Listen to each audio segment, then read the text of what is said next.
All right, so let's talk about what's happening here because this is a story that starts with joy but very quickly takes a dark turn, and it tells us something profound about fame and privacy in our modern world. We're talking about the immensely popular actress Masami Nagasawa, her surprise marriage announcement, and the subsequent severe warning issued by her agency, Hosono Kikaku. Now, the initial news was met with overwhelming happiness from fans and colleagues alike. Nagasawa is a beloved figure, someone who was grown up on screen and earned tremendous respect, so the announcement of her marriage was this beautiful, positive moment. But within what seems like just days, the atmosphere shifted dramatically. The agency released a formal statement, and it wasn't a thank you note to fans. It was a stark, forceful condemnation of specific media outlets. They didn't mince words. They outlined a pattern of behavior that they deemed clear privacy violations.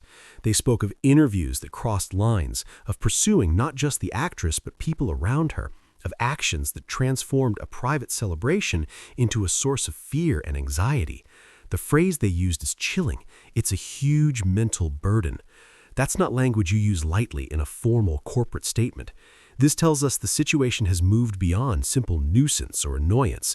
This is about the well-being of a person and a new family. Now, to understand the gravity, we have to look at the context. Japanese entertainment media operates with a set of often unspoken rules.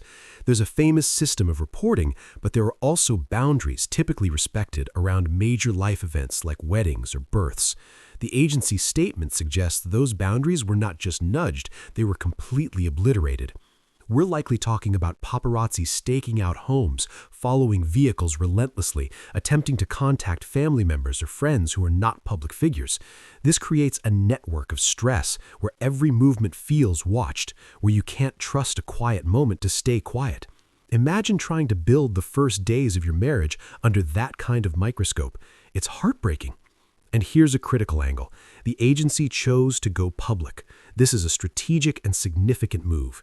In Japan's industry, talent agencies are powerful, but they often handle disputes behind closed doors. A public warning like this is a weapon of last resort. It serves several purposes. One, it's a direct shot across the bow to the offending outlets, naming and shaming them in the court of public opinion. Two, it's a message to the public and to fans, pleading for understanding and space.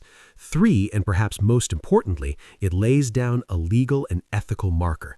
It documents the harassment, creating a paper trail should future legal action become necessary. It says, "We have warned you, and the world has seen it." This incident isn't happening in a vacuum. It reflects a global tension amplified by the internet and social media. The line between public figure and private citizen has never been blurrier. There's an insatiable demand for content, for immediacy, for behind-the-scenes access. But what happens when that demand tramples basic human dignity? The agency's statement forces us to ask, where does the public's right to know end and an individual's right to peace begin? Just because someone is an actress, does that mean every single moment after a life announcement is fair game? The answer from Nagasawa's team is a resounding no. We also have to consider the fan reaction. True fans are often the first to condemn this kind of invasive behavior. They want to celebrate their idol's happiness, not consume it through a lens of trauma. The agency's public stance likely also aims to rally that fan base, to consciously reject and report invasive content, to support Nagasawa by choosing respectful media sources. This creates a potential economic pressure on outlets that cross the line. Looking forward, this could be a watershed moment. The agency of an actress of Nagasawa's stature taking such a hard public stand might empower other agencies and talents to speak up. It could push for a reevaluation of industry self-regulation or even spark discussions about stronger privacy protections under the law. The mental health of talents is increasingly a topic of conversation, and this incident ties directly into that. A huge mental burden is not a sustainable condition for anyone. So what we're witnessing here is more than a celebrity gossip update. This is a case study in ethics, a moment of pushback in the constant negotiation between the spotlight and the shadow. It's about a woman, an artist, who shared happy news and instead of being met with respect, was met with intrusion. The agency's warning is a shield, but it's also a mirror reflecting back a part of our media culture that needs to change.